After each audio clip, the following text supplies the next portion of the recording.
Welcome to Soul Priorities. My name is Tuaca, and on this evening in Amsterdam, I am pleased to receive a guest who has made a turn in her life, devoting her time and her love, her passion for providing education to parents and others regarding vaccination. And with me today is, welcome to the show, Dora Frankema. Pleased to have you here. Thank you very much. I find this very exciting. It's really nice. Yes, it's wonderful. Very, very exciting and surreal in a way, because you're probably just a few kilometers away, but here we are on the computer. Yeah. It's really bizarre, but I mean, the world is so small, and the communication between the parents and the grassroots people is so fantastic nowadays, and I'm really excited that I have the opportunity now to share again my message, because I'm indeed, as you say, I'm dedicated to bring a message in the world. And yeah, maybe can I share it immediately? Is that okay? Yeah. Okay. Yeah. Because let's go. But I just want to say to you, a number of the people that come to me are families with vaccine-related injuries.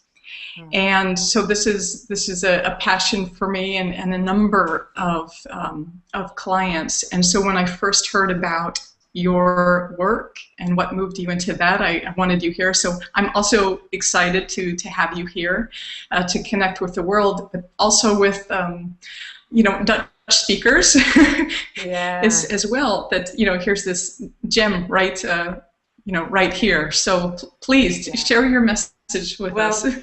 Basically, the message is that children can grow up very, very healthy without vaccines. We really don't need it. The children don't need it, and they have their own immune system that is far more intellectual, and we don't even understand it, how the body does it. To keep all these trillions of bacteria in harmony and in balance. And I love to share this message because we lived it as a family, 15 years ago. Yeah, it was so bizarre, because even in Holland, the vaccination rate is very high, because the people get such misleading information that they are all in a state of fear, and they run for the vaccines, even though there's nothing mandated. It's a choice. But if we don't get information that covers all sides of the issue, then there is no choice. Then there's only fear, and the people run because they're afraid that children will die of an infectious disease. Yeah. So, Your first statement was, children don't need vaccines, they can be healthy without that. And it's quite a claim that I imagine some people would resist or kind of recoil from. Yeah. And including your own family, your own friends. Yeah. When you decided not to do that. So if you can unpack that a bit and kind of bring that to, this claim that there can be fine, but at the same time people are running to get vaccines. Okay, well, what happened was that maybe where it all started was that I had the most magnificent home birth. I think that it empowers women greatly to give an unassisted birth. I felt very strong and very self-confident as a mother. And it was time to get the shots. We were just invited, and basically my gut feeling as a mother was very strong. I think mothers are extremely intuitive around the time of birth. And I went there, and I thought, well, something doesn't make sense. You have this feeling, something doesn't make sense, but you don't know what it is. So you actually went to the doctor's office? Oh, yes, of course. So I went there. You had your first child, you were due for the shots, you went there, you're holding your child, and what conversation took place with you and the doctor? And how old was your child at this time? The child was the first time in Holland. You are a couple of weeks, I think 3 weeks or something like that, and then the information starts.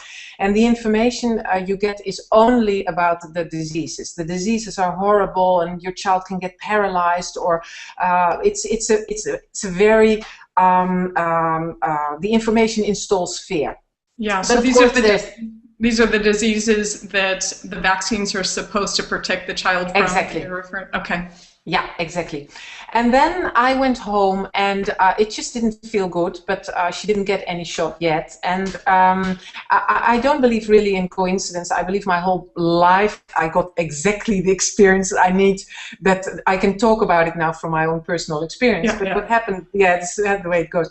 But what happened was I, by accident, got an article that said something about, you know, other ingredients. And I read it and I thought, my God, these are chemicals, and I got a very big fright.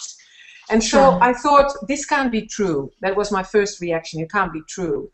And I went to this back to the pediatrician, and I said, well, you know, this can't be true. I mean, this is whatever this alternative media who's you know, spreading crap towards us. And she said she was a bit uncomfortable, but she did say, well, you know, there are some chemicals in there, but it's only minute quantities, and there's nothing to worry about, and it's very well researched, and blah de blah. And all my alarm bells went red. It was like, I can't believe it. Who would do this? And so I asked her, I said, would you inject this into your own child? Because I couldn't believe that any mother would do that. That's an important question. Yeah, it was like my last attempt to be in alignment with her, because this was the woman who's supposed to take care of the health of my child. So I want to be friends with her. I want her to like me, and I want, you know, so I wanted to make I thought, well, she was going to say, yeah, it may be naive, but I thought she was going to come out then and say, look, I wouldn't do it, so let's just not talk, no, we don't talk about it, but I'm just going to let you pass by. You know, and it was so funny. She said to me, she said, yes, I would do that because this is our policy and I follow the policy. And so I thought, you know, we had this one long second where I looked her in the eye and I thought, well, your policy, lady, well, if I want to be rude, I would say to hell with it. I mean, this is my baby, you know. We're not going to inject this. And I looked at her and I said, well, this is not going to work between us. And I picked up the baby and I walked out. I said, you'll never see me back here again. And then it only started because I came home and it was so beautiful. I went to the office and I was full of trust and I was full of intuition, and everything went well. My breastfeeding, everything, the diapers, you know, it was perfect. And I come back and I was in a state of fear. I was looking around me and I thought, now I have an unprotected child. Like, looking back, I think, crazy. Sorry, I wanted to ask you about that, because all of the peer pressure, like I'm sure your family and friends had some ideas. I'm sure that you heard many opinions about your decisions and concerns. And when, you know, it can be inundated with opinions, you know, there could be some questions that come up for you about that. And was that a part of your process, or were you just... Oh, absolutely, absolutely. I came home. And the only thing I could say, I said to my husband, I said, she didn't get the shots. And he said, why would we expose the child to these horrible diseases when only the shot could prevent all the trouble in the world? And I could only say, because it doesn't feel good. It doesn't feel good. It was only my feeling, my gut feeling. And I soon found out that we live in a society that doesn't accept it doesn't feel good. The intuition of a woman was not enough. You know, it was like, what are the facts? And basically, I got so much criticism, and it is very hard for a mother, if you're just a mother, a couple of weeks, And I had never thought about it before, and I just didn't know anything about vaccines apart from this one article and apart from my own intuition. It's very hard to withstand all the pressure around you, and also because you have your night feedings, and you know, it's so overwhelming to become a mother. So it was very hard time. I must admit, it was, looking back, I think, whoa, that was the hardest, probably the very start.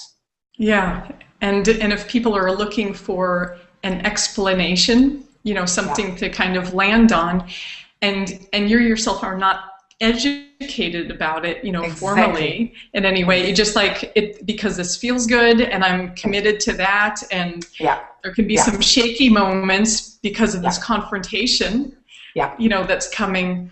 But you had the article, and that led you forward into educating yourself on the history of vaccines and what they do, what they don't do.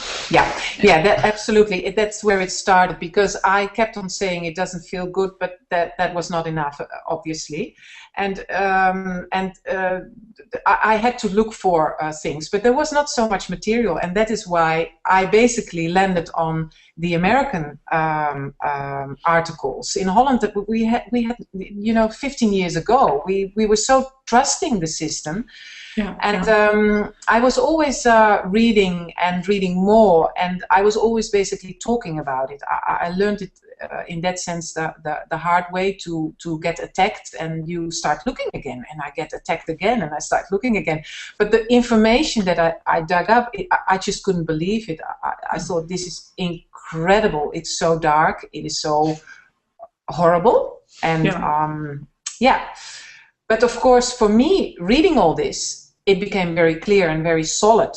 But my surrounding was still totally believing and totally looking at me as a misfit, weird mother, you know. It's almost a child protection agency. Actually, I did get things about that, you know. I'm sure you've had some interesting conversations, you know. And speaking of that, because I know some people who are you know, facing that as well. You know, Child Protective Services, you know, they get a phone call that you're not vaccinating your children.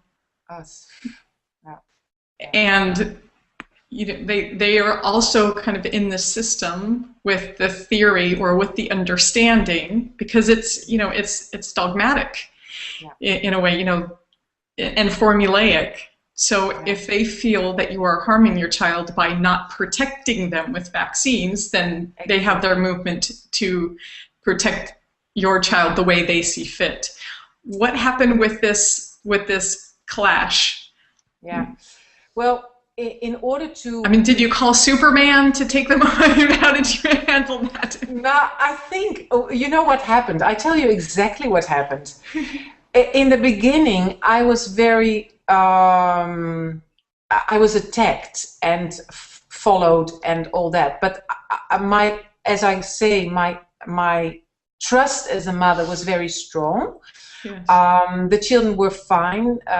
They were totally breastfed, and I was home. I stopped working and I was at home, and I just looked at the children, and basically also to my surrounding I said, well, look, if there's going to be any problem, I can still go and get the vaccine. I sort of kept on postponing it until I said, well, when I need them, I'll go and get them. So there was this sort of in-between answer. But what happened, and this is really fabulous, is that all the children around me, they had allergies, they had problems, they had so many things going on. And my children were fine and healthy and didn't get polio and all that. And so after a while, the people were looking at me. First they say, well, what you do, this can't be okay, you know. But when they saw that my children were very healthy, they became interested to know, how do you do it? How do you keep them healthy? Because up until today, they have never seen their doctor. We registered somewhere, but it's not because we didn't like her, but we never needed her. The children just got their childhood diseases. Their immune system is like, you know, fierce and strong, and like they have a very good sense of when the body needs something. I mean, really something. Basically, what I also did when there was a disease, in the beginning I thought, oh my God, there's a fever. Oh boy, what do I do next? And this, that, and the other. But I started to see that the children, they don't make a drama of it. They just vomit and do their thing and they go on. Yeah. You know, and it's my fear. And so when I realized that very great distinction and observation on your part. It's like discerning what your story is, your fear, your concern, your passion, your agenda, and what someone else's process is, and not kind of projecting that on them. So really good distinction on your part. Go, Mom. And so the end result is that my daughter will say, look, Mom, I think I'm going to have a day off. And she would stop before, where I still have a problem, quite frankly, because I'm busy and I push, and it's really difficult for me to listen to my body. But the children, they basically, they got this sort of pep talk from me all the time. When they, you know, when they were vomiting or something, I said, look at all this yuck material, you know, no wonder your body wants to get rid of it. And if there was diarrhea on a sheet, I said, well, look, here's the laundry machine. We don't make a fuss of it ever. Just do your thing. I'm there for you. I hold you. They become lovely and cuddly and warm, and I had a sort of day of connecting with them, and you just move through it with them, and basically it gives an incredible, beautiful bonding, because the children know that you are there for them, and they know feel closer with themselves. Exactly, and they learn to trust their bodies, and they learn also where is the limit of the body. But basically, they both have a very good connection with the physical body, like very great, beautiful. That's definitely a practice. And all the touching upon what you said about information, what information is available in Europe and what information is available in the Netherlands, and also looking at that compared to what information is available in the U.S. And I know, you know, having experiences in both countries, you know, that, you know, one being my mother home, one being my father home, you know, in a way. Okay. Yeah, great. That I would say that some of the beneficial aspects of allopathic medicine are incredibly advanced in the U.S. And there is also a large contingency of what's considered alternative health. I use that phrase loosely because I feel that the only alternative to health is illness. So you know, health is health, you know, period.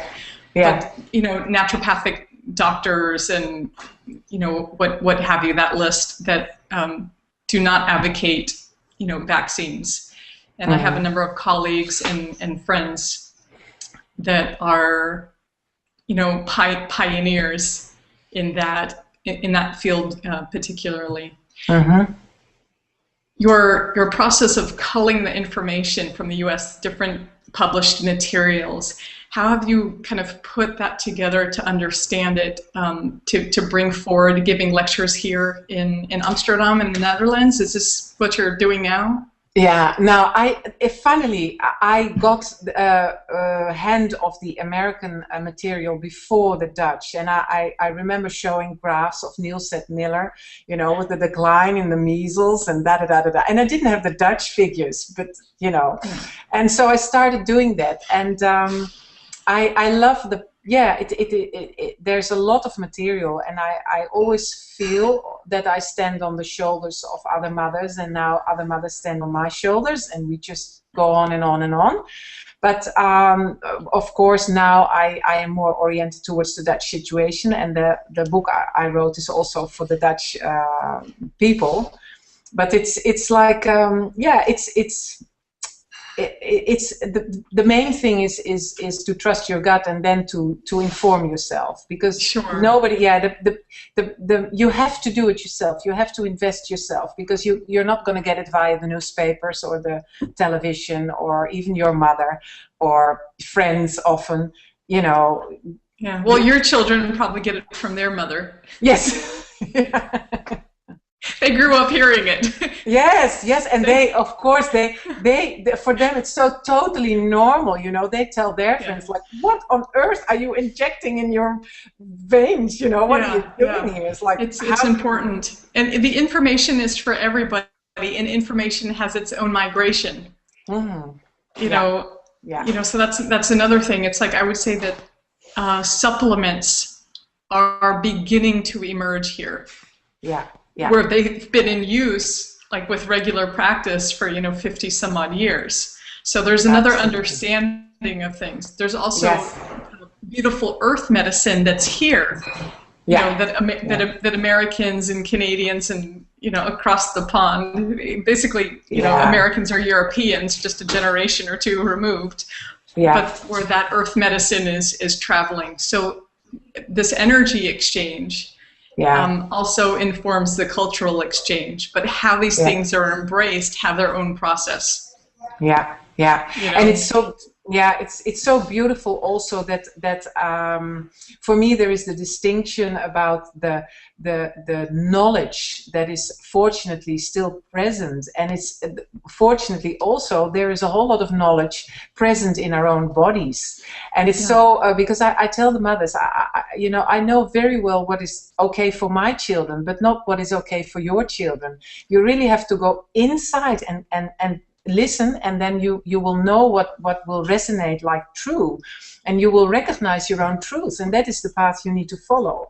But I find what we do in the schools, that, like many doctors, for me, they do their work with the best intentions and a lot of love, but they are cut off. It's all in the head. Like all the information is coming from outside and is in the head, and it should come from inside. There should be in healing. There should be a part of it is also intuitive, and so I'm very interested in all these knowledge or wisdom that is present in the field, and also in the mothers. Well, doctors being humans too, there are some beautiful doctors that do think for themselves and embrace humanity and see people and do their best to see people as individuals. So they do exist. Of course. Yeah,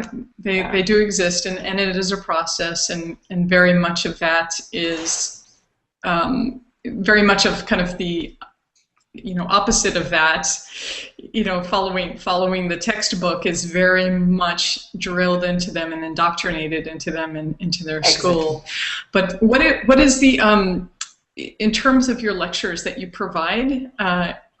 What's the kind of turnout or interest or support, and who's your audience? Are mothers coming? Are fathers coming? Are school leaders coming? Like, who comes? What's your party about? Okay, well, it's the first. I think it is so wonderful that at the moment mothers and fathers are coming. When I started to do this work, I was almost going to say I talk now for 15 years, because I started right at the beginning. There was only mothers, and I don't know why. I just think this is my mission. I can't say it otherwise, but I always felt so strongly like I have to talk because I have the experience. So I have to talk. I can't shut up. I mean, that would be a crime in my book. So I have to talk. But then there was I understand that. You do? Oh, fantastic. I absolutely understand that. Yeah, and also I think the mothers now, on Facebook, I say, with this knowledge, we have to spread it. We have to spread it, because it's, I think the change is coming from bottom up and inwards out. It's not coming from above, in my opinion. It really is us who I love also like this show, where the people sort of have a platform to share experiences, because I trust so much the experience of the mothers and the people. I always say, oh, this is a wonderful experience. I have to write it down and then see if we can share it. Because the people, they recognize themselves in the other person, And if they recognize themselves, then they feel they're not alone. And I think a way of that the system can continue as it does is because of the isolation. You know, a mother who has a vaccine-damaged child, she goes to the office, and the doctor very often says, well, it can't be the vaccine because our, you know, information or documentation or science doesn't support it.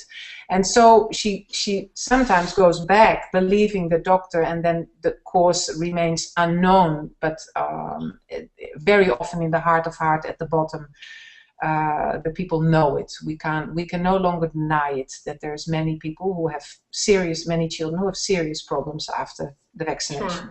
Sure, yeah, absolutely. And this piece about community is crucial. To have that, and as you were saying, to share experiences and to kind of see reflections. But not only that, it opens up the space to also see possibilities.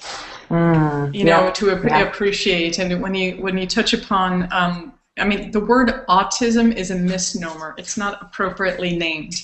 Yeah. But well, I'll borrow that for now. But autism and, you know, other things, behavioral issues, whatnot, that are, you know, related, experientially related, and parents know that this is the thing. You know, as I said, I work with a lot of those families, a lot of those children, to you know, to assist them with reclaiming their body.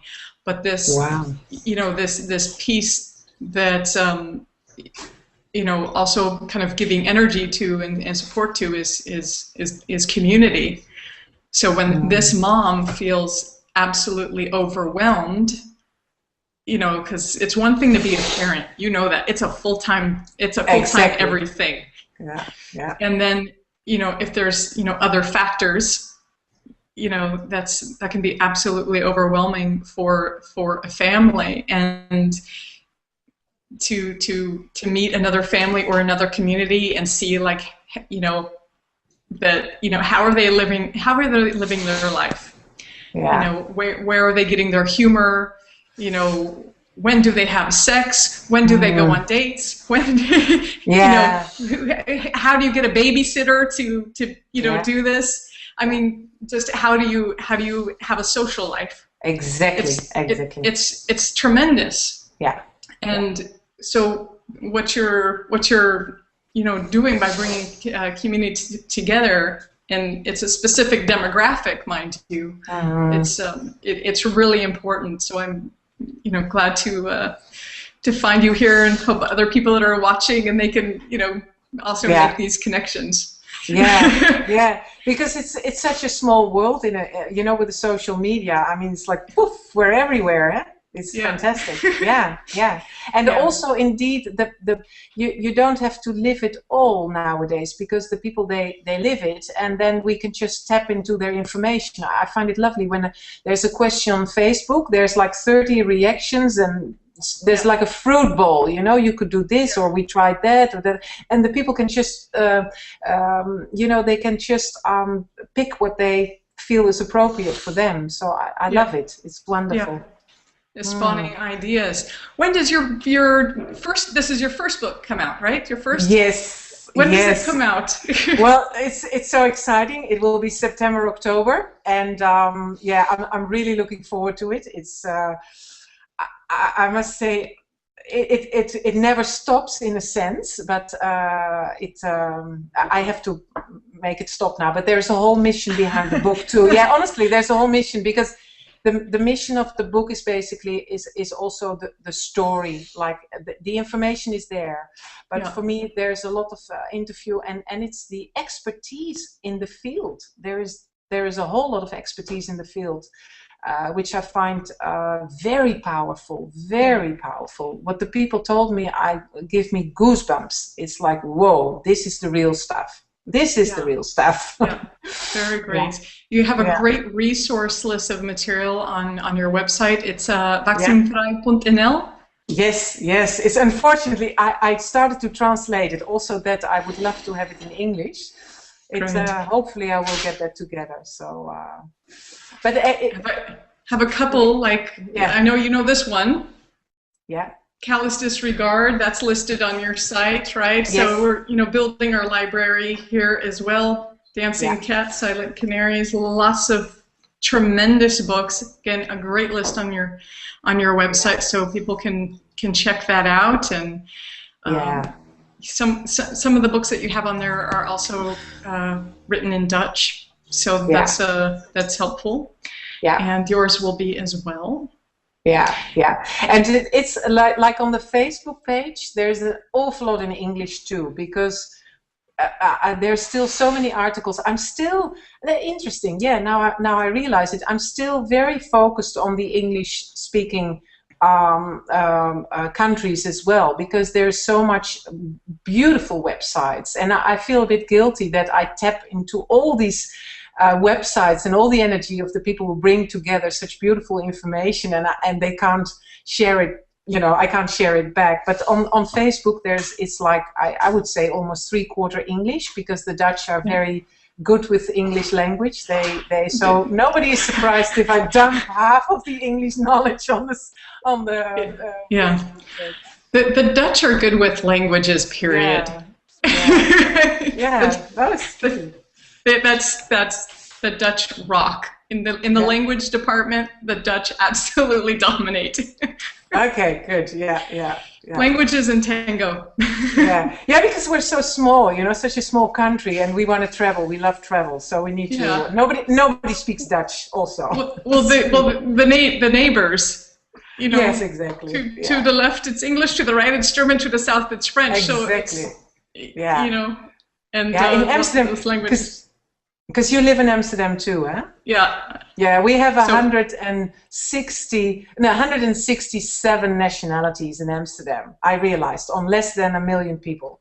I just read it. So we have all the languages here. So we need English to connect, to be one. And that is a common one, and that's that many people to also educate, when they're open to hearing about the information about vaccines, because every parent is going to have to make that decision, and every physician is also going to, have their own morals touched and find ways, that's safe for them to offer information, much like the longing that you had 15 years ago, wanting to have some kind of warmth or heart connection with the doctor, and like kind of being your friend and leveling with you. Exactly. Yeah. So that when we move forward into conscious choice rather than intimidation, and it's not a law, but a conscious choice, and that's open and that's transparent, then physicians can also be in their morality with their practices. This is what the medical board recommends for children at these ages, and these are the ingredients. This is how I feel about it. Mom, it's your decision. Dad, it's your decision, and communicate that. Then there's freedom of choice, because the consciousness is there to support it. So that's really important. I appreciate your work, and I have one more question for you. 15 years. Do you know the expression "a dog with a bone"? A dog with a bone. Yes. It's like you give a dog a bone, and they're just gnawing on it. And they won't let go. They're like kind of it's an expression to indicate determination.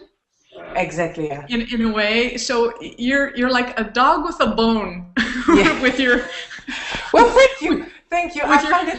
I find it wonderful compliment, but you know what? I think also that the dog loves the bone, obviously. Yes. And I want to say that, I think I had a hard road to walk, genuinely. It was not easy, but compared to people who have problem with their children's health, it's way difficult.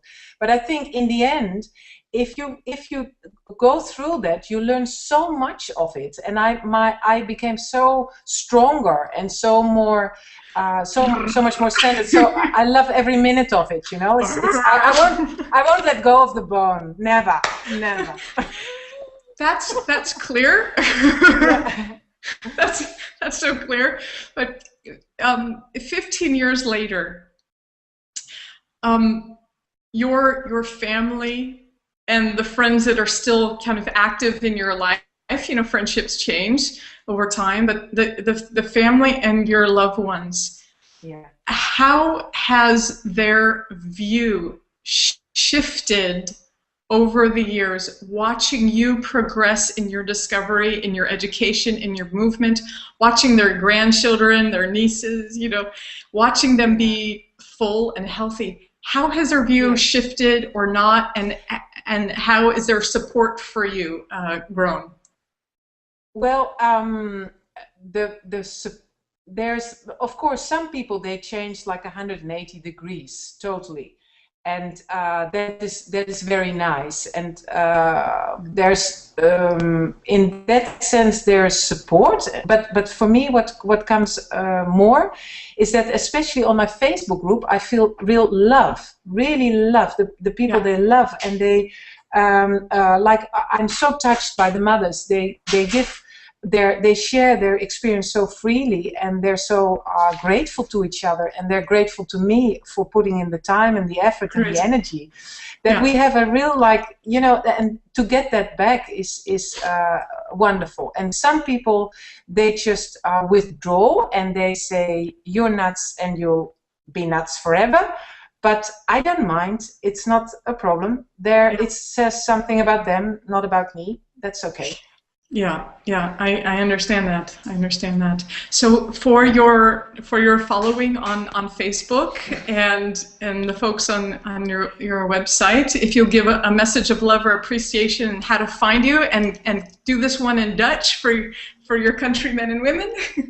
Okay. How to find me? Well, it's very simple. Vaccinvrij. In Nederlands, alsjeblieft. Oh, vaccinvrij _ vaccine free. It's in double. It's vaccinvrij, vaccine free in 2 words. So. Okay, and a message of appreciation for them? The message, I love you all. I'm excited to no longer do this on my own, and I say it often. I'm incredibly proud of you all, because we make the change, and we're going to shift the consciousness in Holland, and it's going to happen. It's happening. It's happening. All right. So I'm just thrilled. Rock and roll. That's really great. And maybe because sorry. Can I say one more thing for the women abroad, that I so much stand on the shoulders of everybody, like every woman who shares and who helps, and every man too, obviously, who helps to spread this. I think we do this for each other and for the world and for our children. So I'm grateful to everybody who wants to invest time and energy to bring about the message of what they experienced, because that is the most powerful message we can give to the world, is our own story. Yeah, very well. And with that, the ultimate message, the ultimate question comes up too. So one more, that just is how you feel your soul is informing your life work. My soul. Yes. I love the word. For me, the buzz phrase is embodiment of the soul. I want to live my soul. I want to live my heart. I don't want to live what the world is dictating to me. I'd rather be the only one in the world as long as I live my soul. But guess what? We are so many. It's just like, we're so many. It's like one big, I don't know what it is, but I feel the family is finding each other. You know, we find each other. And so it's just a matter of just hanging there. And yes, the soul is very dear to me. Inspiration and love is what's driving me. And also what is getting bigger and stronger by living it. And yeah, I love that. It's beautiful to, for me, my life has meaning now. It has meaning. Great. Yeah. Great. Beautiful. Dora, dankjewel. Dankjewel for, you know, for inviting me. It's wonderful. Thank you very much. Thank you very much. Thank you for your work.